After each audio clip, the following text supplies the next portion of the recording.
Welcome to the On-Premise IT Roundtable podcast, the only show that happens to be both on topic or on premise and on location on premises. I'm your host, Stephen Foskett. Each time we meet, we bring up together some IT luminaries to discuss a single concept. Today's premise is artificial intelligence.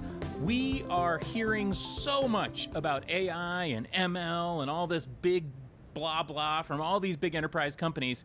And, well, there's this feeling, this undercurrent that somehow this may just be a bunch of, let's call it BS. So I brought together a group of people who have strong feelings on this topic. Let's have them introduce themselves now.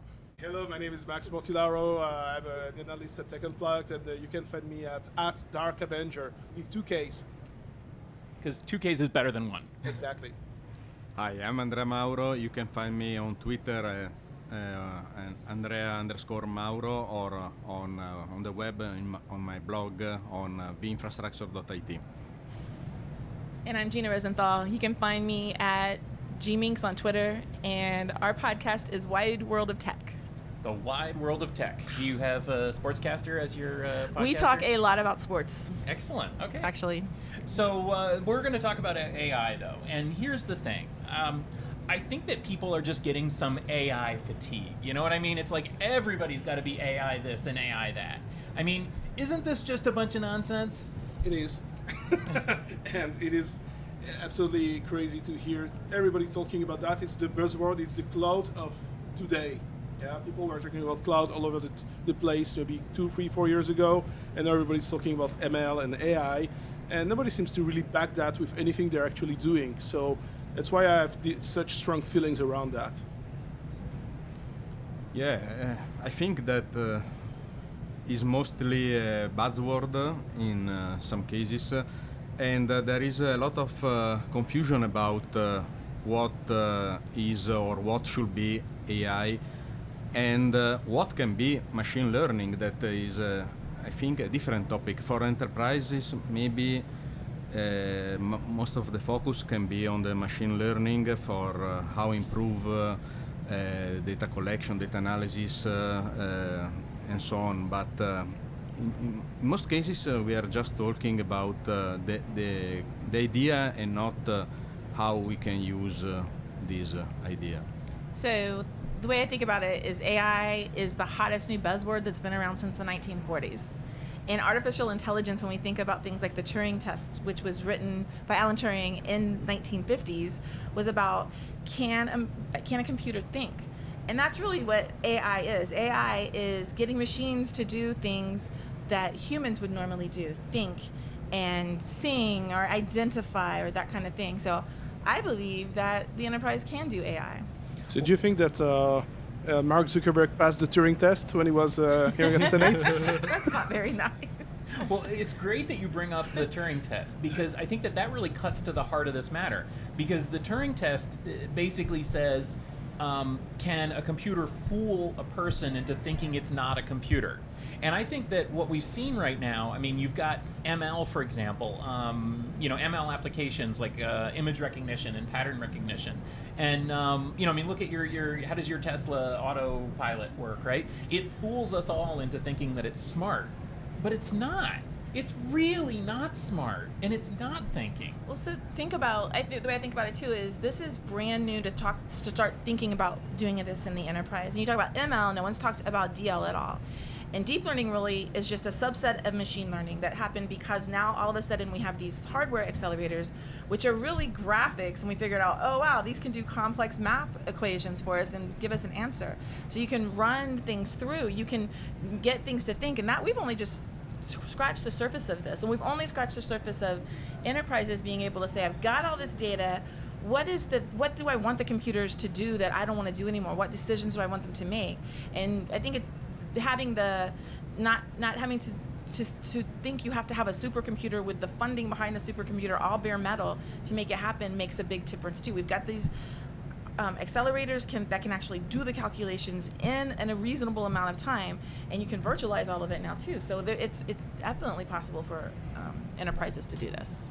Yeah, and it's also a mix of IoT, cloud computing, and data distribution and data analysis, because you bring potentially all together to do in place data evaluation or data thinking or something else, and then use the cloud computing or some cloud resources to provide the feedback and maybe to reiterate what you have learned locally and share those kind of data. Yeah, so one thing which I find extremely annoying when I hear people talking about AI and ML, especially when it's about vendor messaging, is the fact that we are confusing AI, which is, as you said, artificial intelligence, which is the ability for something, whatever it is, to think about, to have its own kind of sentient form of expression, which means that it can create something of its own. And machine learning is just about, training some, creating some algorithms or creating something which is able to recognize patterns, which is not the same thing exactly as thinking on your own. Right, so that's really annoying, and also from time to time you hear solutions are being built into a product, which means that your product has some kind of machine learning capabilities or AI pattern detection capabilities, and then trying to tie that into the broader aspect of what the research which is going on the broader market, which is totally different.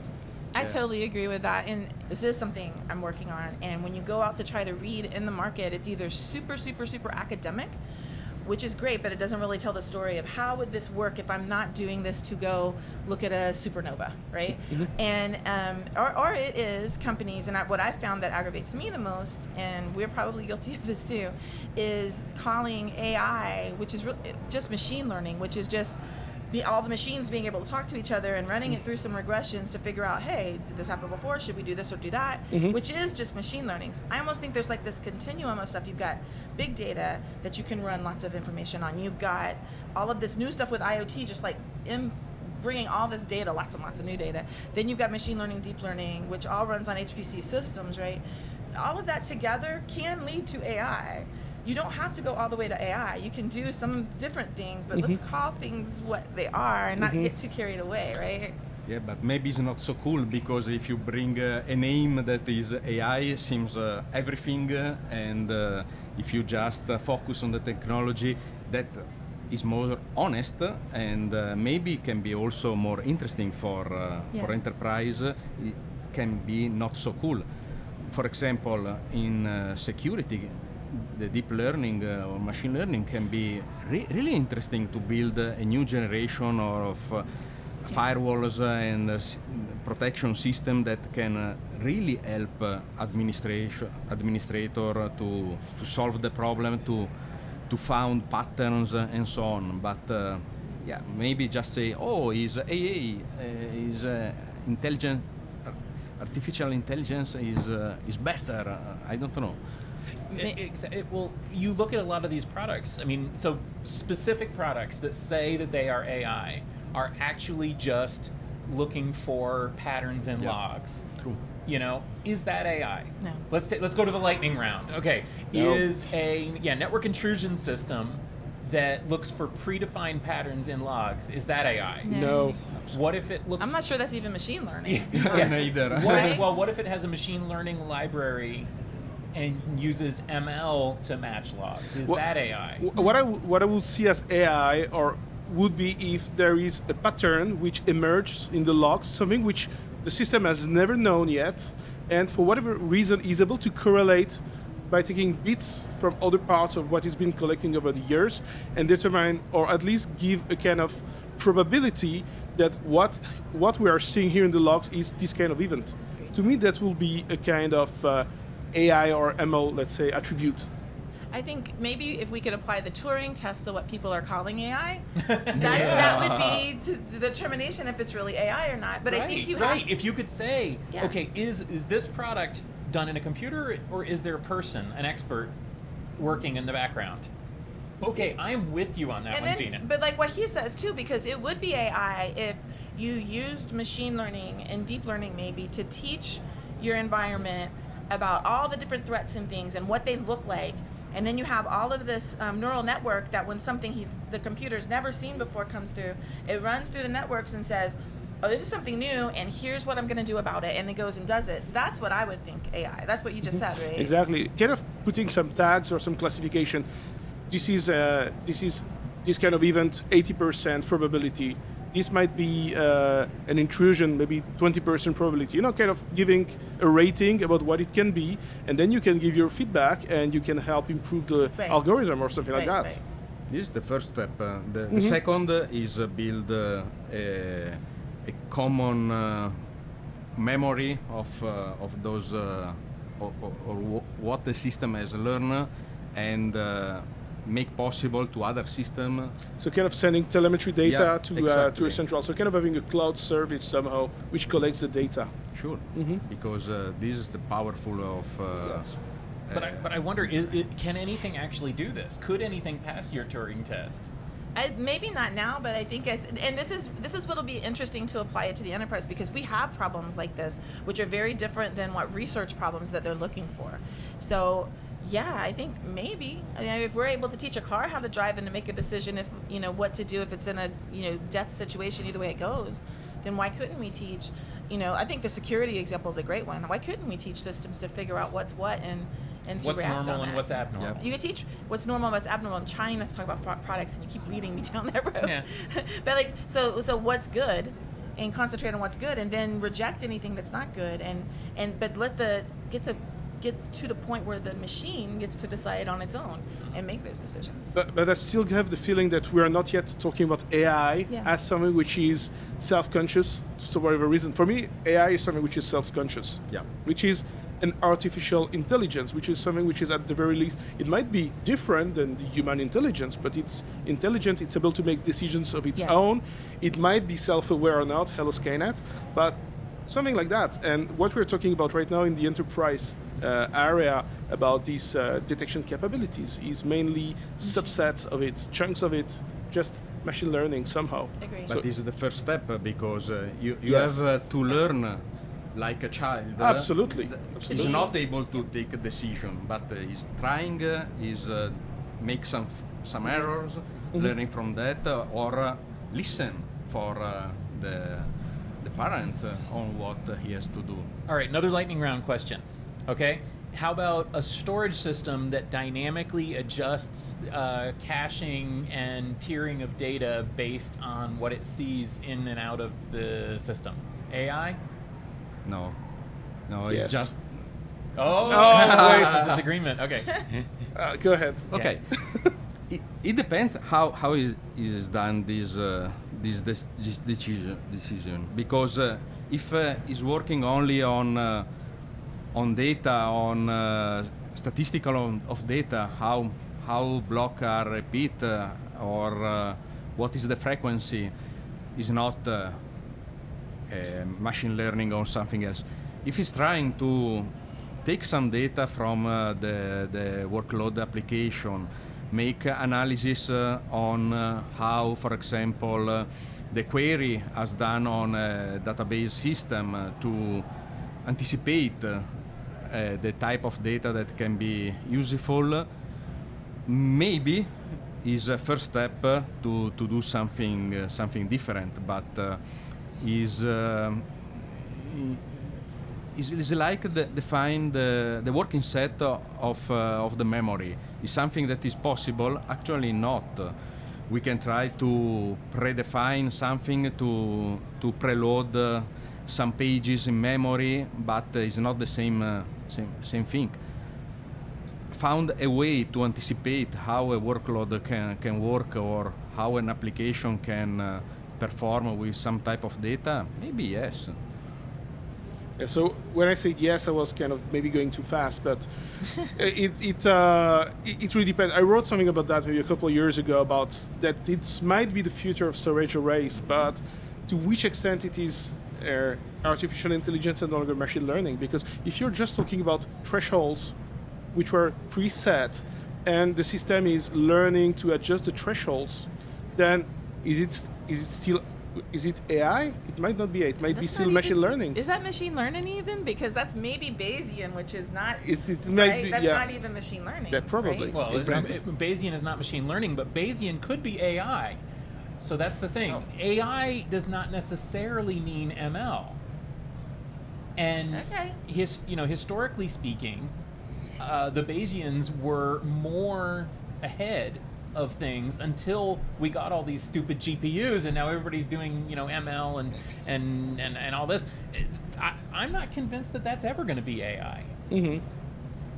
I don't think that I don't think Bayesian by itself is. I also don't think the machine learning or deep learning is. I think it's because really that you're just driving things back through the neural networks to make decisions, to refine the learning, and to make sure to make sure it goes from being a little baby to a toddler to a teenager, like that. That's how we teach the computers. For whatever reason, I have the feeling that, at least in my mind, AI requires a higher level of awareness than just manipulating with raw numbers or data.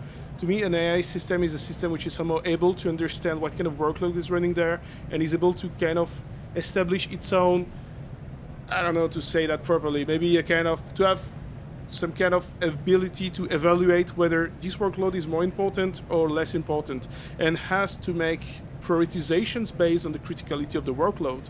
And to make these kind of assumptions, then probably the system needs to understand what is running there, and it goes down to what is critical and what is not critical to the system. If you're running in a certain kind of business, then a specific kind of workload can be critical. If you're working in a different kind of business, then this workload is not maybe as critical. So based on the environment, then the system has to make the correct adaptations. I know it's really a lot of maybe a sci-fi, but if you look at it, if you're working in a hospital, then a system which is supporting life-critical systems, might have more priority than whatever database or filing reporting system. So by your again, we're going to get to the lightning round here. So by your definition, Max, have you seen an enterprise system that is AI by your definition? No. Okay. Who wants to go next? With your definition of AI, like how would you know it when you saw it, and have you seen it? From an enterprise, I'm trying to think if I've seen anything enterprise. I think the cars are pretty close, or they're getting there. Yeah. And that's enterprise. That'd probably be the best example. That's not research. And so how would you know AI when you saw it? If I think how I'd know is if the machines are making life and death decisions for humans, and we let them, and we're okay with it. Okay. Because a teenager, get behind the wheel of a car. So are we ever going to be comfortable letting one of those machines make those life and death decisions without a human in the car to intercept? And we have. We're literally doing that right now. So I guess by your definition, we've got it. Okay, Andrea? Yeah, for me, something that can be closest is if we took the example of automotive. If a car can drive not on a highway, but in a city maybe like Nepal, okay. If you found something that even humans can't drive in Italy. Exactly. If you found something that does not follow your rules, neither other people rules, and a car can adopt, in this case, we have Skynet. No, not necessary, because but it can be a good approximation, yes. But in enterprises, yet we have. I don't think that we have artificial intelligence yet. We are close. I think some of it's because we have this. Why are we having a debate about what AI is? This term is literally almost 100 years old. It's 80 years old. So why are we having a debate about what it is? And I think we've never had to talk about it in the enterprise because we've never had the potential to do all of the things that make AI real. So you're looking at, all this. We've talked about the explosion of data, right? We've been talking about that, from EMC World days from 10 years ago.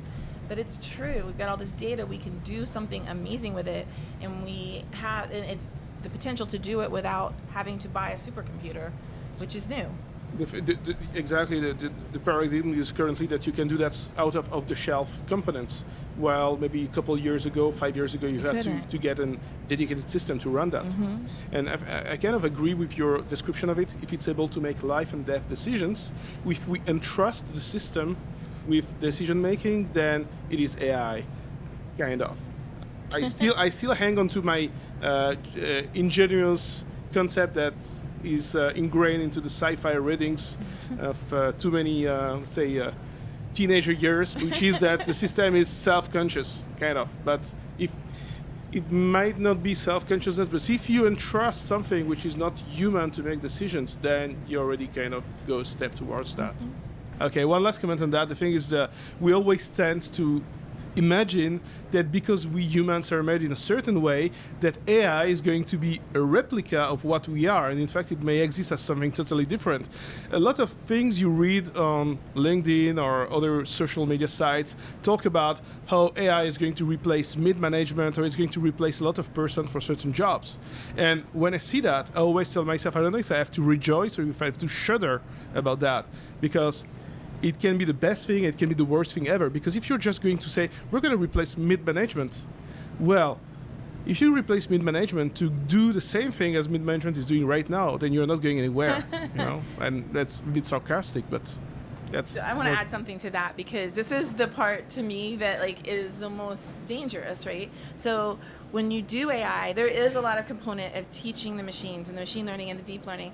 If all of our content that we bring into that to train, all the data we use to train the machines, if the algorithm we use to train the machines, if the data is not diverse and the people creating the algorithms are not diverse, we're going to end up back in the 1800s where nobody has any rights except for one class and type of people. And so it's really, really important to know for us to know what this is and contribute to it, and for all sorts of people to be involved. So you're saying that it's going to be kind of like the Wild West, but with AI? I think it's gonna be probably more of a totalitarian regime. Really? Yeah, I think it's more the fear that we're gonna be under Skynet. We're gonna be under a totalitarian regime where machines are making decisions based on cold numerical facts without any kind of sensitivity to the people's situation, kind of. Right, and the facts. Think of what the facts looked like. Even the facts, the data sets we have now that leave out women, that leave out people of color, that leave out people lower down on the socioeconomic spectrum, we can't have that data being the only data that's fed in to make decisions. Exactly. Because that will usher the 1800s back in, and we don't want to go there. Yeah. It's these tiny things that make them seem real, to make the guests fall in love with them.